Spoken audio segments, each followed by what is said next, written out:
Hello दोस्तों, कैसे हैं आप सभी। उम्मीद करते हैं कि आप सभी अच्छे होंगे और सभी आप कोड योगे की बेहतर असाइनमेंट की प्रैक्टिस कर रहे होंगे।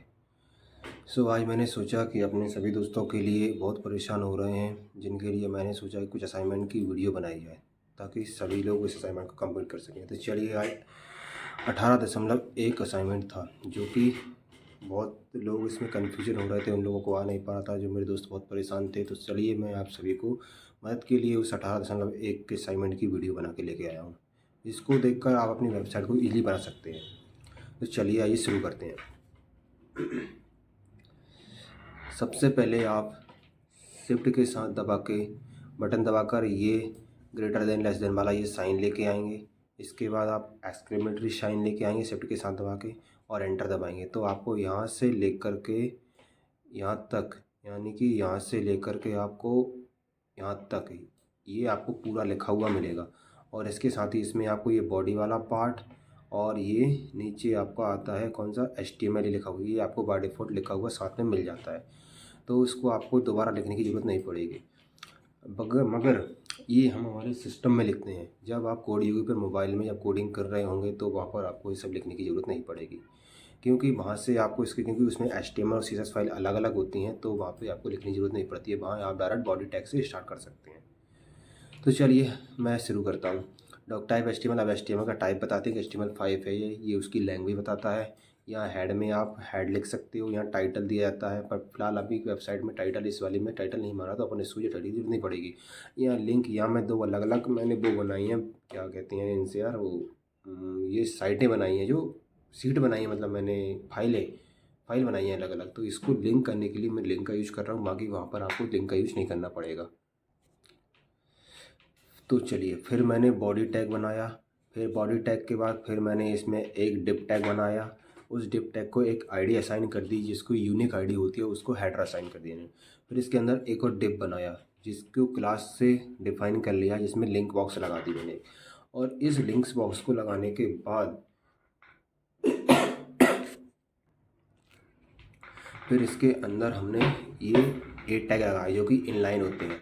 इसमें होम, अबाउट, कोर्सेज और कॉन्टैक्ट अस करके ये 4 हमने लिंक लगा दिए और इनको डिप को बंद कर दिया है।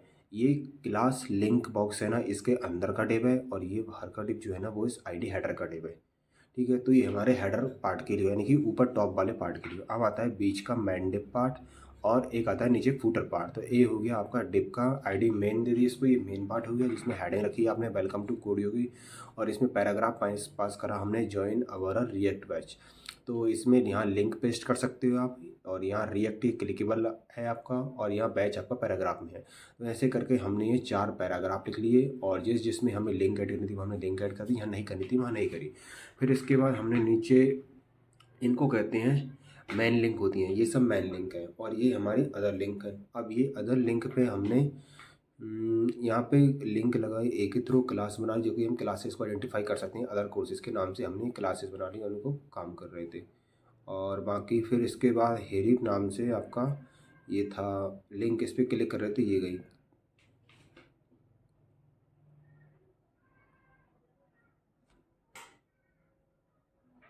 इस पे हम हेरिप नाम से एक एट्रीब्यूट होता है, जिस पे हम लिंक पास करते हैं, वो क्लिक करने पर लिंक आ गई जाती है। और इसके बाद आपका क्लास अदर कोर्सेज नाम से इसको एक हमने क्लास लाई, ताकि हमको यूनिक आइडेंटिफाई कर सकें इसके लिए, क्योंकि बहुत सारे लिंक हैं इसमें, ऊपर भी हेडर में लिंक हैं, फिर मेन में भी लिंक हैं, फुटर में भी लिंक है। तो इसलिए हम क्लास से आइडेंटिफाई कर लेते हैं कि हमारी क्लास इस क्लास से है, तो हमें ये वाले लिंक से करना है। बाकी आप इतने सारे लिंकों को आइडेंटिफाई नहीं कर पाते हो। तो इसके बाद इसमें HTML, CSS, जावास्क्रिप्ट, पाइथन, ये सब क्लिकेबल हिस्से हैं।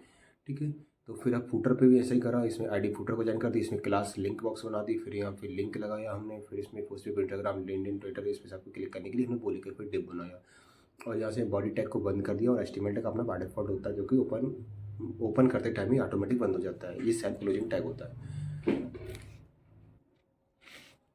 इतना करने के बाद ये हमने HTML की सब वो लिख ली है वेबसाइट, जिसमें कि कंटेंट हमारा कैसा दिखेगा। इसको हम विदाउट, अभी CS है ये, इसको अब CS में इम्प्लीमेंट कर दें, ताकि हमारी वेबसाइट अच्छी दिखने लगे। तो चलिए, अब हम CSS वाले कोड की बात करते हैं। ये रहा गाइस हमारा CSS कोड।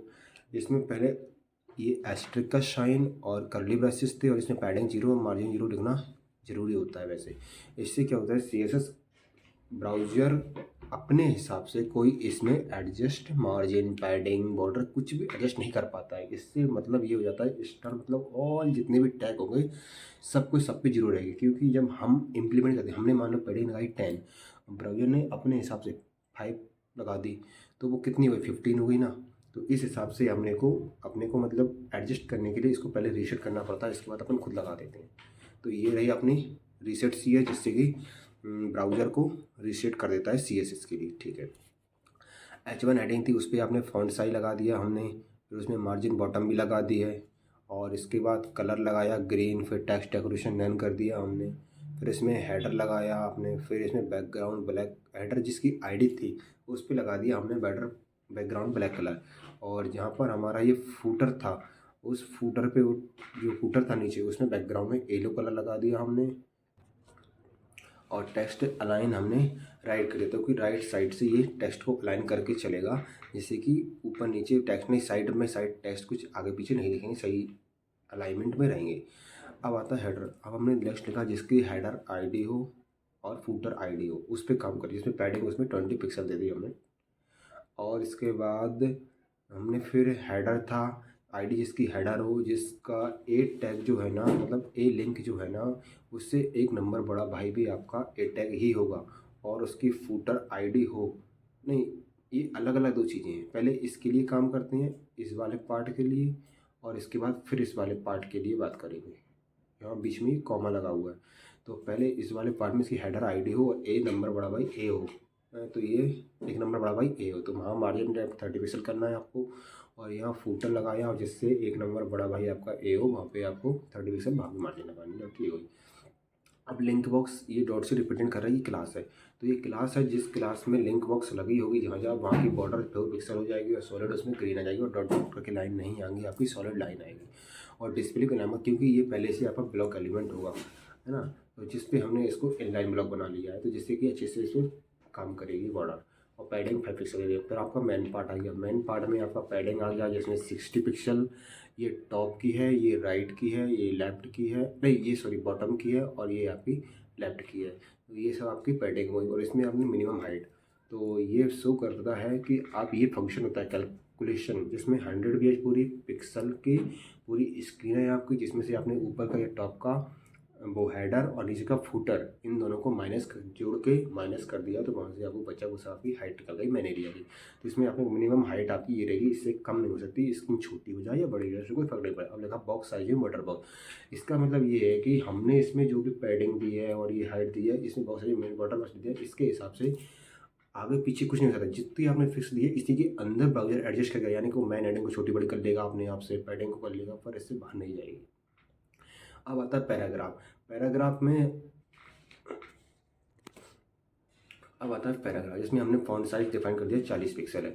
फिर इसमें आता है पी पैराग्राफ। पैराग्राफ वही होगा जिसका 1 नंबर बड़ा भाई पी पैराग्राफ ही होगा, उसमें मार्जिन टॉप लगाने टर्न, बाकी सब मार्जिन पैराग्राफ ही काम नहीं करेगी। फिर आता है अदर कोर्सेज, जिसपे अदर कोर्सेज क्लास लगी हुई ये उसी पे काम करेगा, जिसमें बॉर्डर 2 पिक्सल, सॉलिड ग्रीन देगा, पैडिंग 14 पिक्सल रहेगी आपकी, डिस्प्ले इनलाइन ब्लॉक कर दिया, क्योंकि ये पहले से ब्लॉक एलिमेंट था, तो ये इस पर बॉर्डर अच्छे से काम नहीं करती, जिसको डिस्प्ले इनलाइन ब्लॉक बना दिया। और ये बॉर्डर रेडियस, हाँ ये अच्छी चीज़ है। बॉर्डर रेडियस मतलब होता है कि जो हम लिंक के ऊपर जो बॉर्डर लगाते हैं, वो बॉर्डर वैसे स्क्वायर फॉर्म में होती है, तो बॉर्डर रेडियस 10 पिक्सल लेने से वो थोड़ी मामूली तौर पे, जिससे कॉर्नर होते हैं ना वो सर्कल फॉर्म में आ जाते हैं। इसको आप बॉर्डर रेडियस को 50 पिक्सल भी कर सकते हो, तो पूरा सर्कल आ जाएगा, पूरा मतलब जो स्क्वायर में है ना वो सब सर्कल में जाएंगे। ऐसे अपने हिसाब से आप एडजस्ट करते हो जैसा आपको उचित लगे। ठीक है दोस्तों, ये रही आज की वीडियो। अब आशा करता हूँ कि आपको ये वीडियो पसंद आई होगी, तो वीडियो को लाइक करना, चैनल को सब्सक्राइब करना ना भूलिए। Thank you.